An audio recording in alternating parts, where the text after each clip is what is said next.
Shalom teman-teman, perkenalkan saya Airin Sumanti. Pada saat ini saya akan menyampaikan firman Tuhan yang terdapat pada Yohanes 11 ayat 35 yang berkata, maka menangislah Yesus. Yesus menangis. Mengapa Yesus menangis pada saat itu? Apa yang membuat Yesus menangis? Apakah Yesus hanya merasa sedih sehingga menangis? Sebelum Yesus menangis, dia merasakan masyigula dalam hatinya. Masyigula berasal dari kata masyigul. Istilah ini menggambarkan kesedihan yang bercampur dengan kemarahan kudus atau gelisah yang sangat kuat. Mengapa Yesus merasakan hal ini? Marilah kita mundur dengan membaca keseluruhan pasalnya pada Yohanes 11 ayatnya yang pertama sampai dengan ayatnya yang ke-44 yang menceritakan mengenai seorang Lazarus yang mati dan dibangkitkan. Siapakah Lazarus ini? Mengapa seorang Lazarus dapat membuat Yesus menangis pada saat itu? Lazarus merupakan saudara dari Maria dan Marta. Mereka adalah keluarga yang dekat dengan Yesus. Bahkan di ayat 5 dikatakan Yesus memang mengasihi Marta dan kakaknya dan Lazarus. Hubungan ini bukan merupakan hubungan biasa, tetapi hubungan ini merupakan hubungan kasih, hubungan yang dekat, hubungan yang penuh makna. Namun yang menarik ketika Yesus mendengar Lazarus sakit, ia tidak langsung datang, tetapi ia justru tinggal 2 hari lagi di tempatnya. Secara manusia, ini terlihat aneh. Mengapa Yesus yang mengasihi Lazarus tidak segera datang untuk menyembuhkan dia? Dan ketika Yesus akhirnya tiba, Lazarus sudah mati 4 hari. 4 hari sudah terlambat menurut manusia, sudah tidak ada lagi harapan. Dan Marta berkata, Tuhan, sekiranya Engkau ada di sini, saudaraku pasti tidak akan mati. Di ayat 21. Maria pun berkata hal yang sama pada ayat 32. Kita di sini bisa merasakan hati mereka ada kesedihan, kekecewaan, dan pergumulan. Dan di ayat 30 dikatakan ketika Yesus melihat Maria menangis dan orang-orang Yahudi yang datang bersama-sama dengan dia juga menangis, maka masyigulalah hatinya dan ia sangat terharu. Inilah titik pentingnya, yaitu Yesus melihat penderitaan mereka. Yesus melihat air mata mereka dan rasa kehilangan mereka.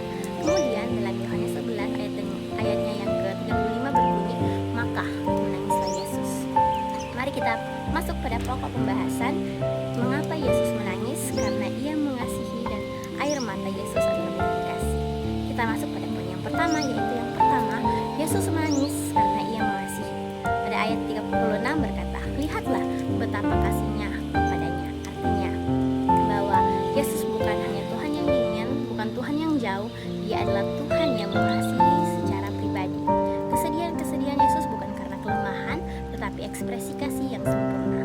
Air mata Yesus bukanlah tanda ia tidak berkuasa, justru itu menunjukkan betapa dalam kasihnya kepada manusia, karena kasih Yesus bukan kasih yang jauh, tetapi dekat. Kasih selalu membuat hati terhubung.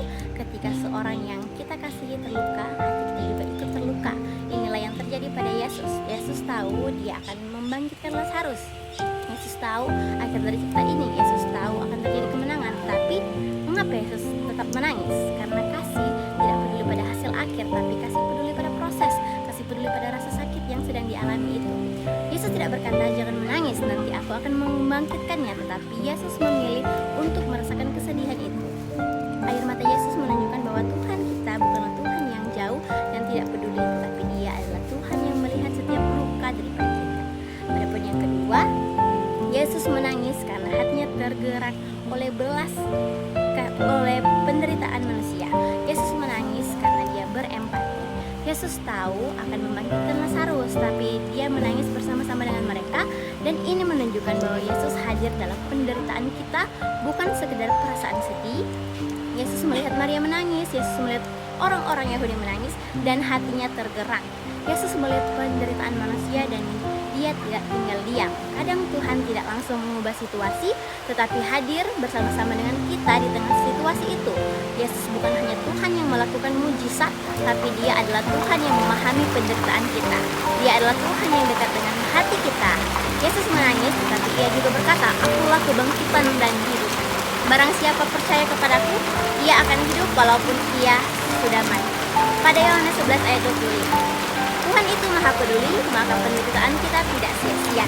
Jika Tuhan tergerak, maka mujizatnya bukan suatu hal yang mustahil, dan percayalah kepada Tuhan. Dalam kisah Lazarus Yohanes 11, Yesus tetap datang meskipun orang-orang Yahudi sebelumnya menolak dan hendak melemparinya. Secara manusia, mungkin kita akan menjauh, tetapi Tuhan justru penuh belas kasihan. Ia tidak melihat masa lalu, melainkan hati kita. Kita masuk pada poin yang ketiga. ketiga, iman dan percaya mendatangkan belas kasihan dan membuat kita melihat kemuliaan Allah. Orang-orang Yahudi mengikuti Maria ke kubur karena mereka tahu Yesus punya kuasa.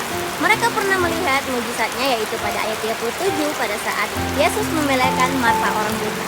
Sehingga inilah yang membuat mereka percaya walau iman mereka belum sempurna. Mereka tetap datang dengan harapan, dan iman yang sederhana itu menyentuh hati Yesus sehingga ia menangis dan tergerak untuk bertindak. Dari sini kita belajar bahwa Allah melihat iman kita sekecil apapun itu. Belas kasihannya selalu disertai dengan tindakan. Saat kita datang dengan percaya dan kesatuan hati, Tuhan akan bekerja. Dan Yesus berkata dalam Yohanes 11 ayat 40, "Jika engkau percaya, engkau akan melihat kemuliaan Allah." Bukan soal sempurna atau kuatnya kita, tetapi percaya bahkan di tengah keadaan yang tampak mustahil. Dan akhirnya mujizat itu terjadi, yaitu apa? Lazarus bangkit. Sebagai kesimpulan, mungkin hari ini ada yang merasa Tuhan terlambat. Marta dan Maria juga merasa begitu, namun Yesus tidak pernah terlambat. Dia tidak pernah terlambat bekerja, dia bekerja menurut waktunya. Air mata bukanlah akhir cerita Yesus. Menangis menunjukkan bahwa Yesus peduli. Yesus melihat, Yesus mendengar, dan Yesus bertindak. Mungkin hari ini adalah Lazarus dalam hidup kita. Mungkin ada mimpi yang mati, harapan yang mati, keadaan yang mati. Namun ketika kita datang dengan iman, ketika kita berseru, ketika kita percaya, maka kita akan melihat kemuliaan Tuhan dinyatakan. Karena Yesus yang menangis adalah Yesus yang sama yang mengatakan, "Akulah kebangkitan dan hidup." Marilah kita terus percaya dan yakin akan rencananya. Sekian dari saya, terima kasih. Tuhan Yesus memberkati.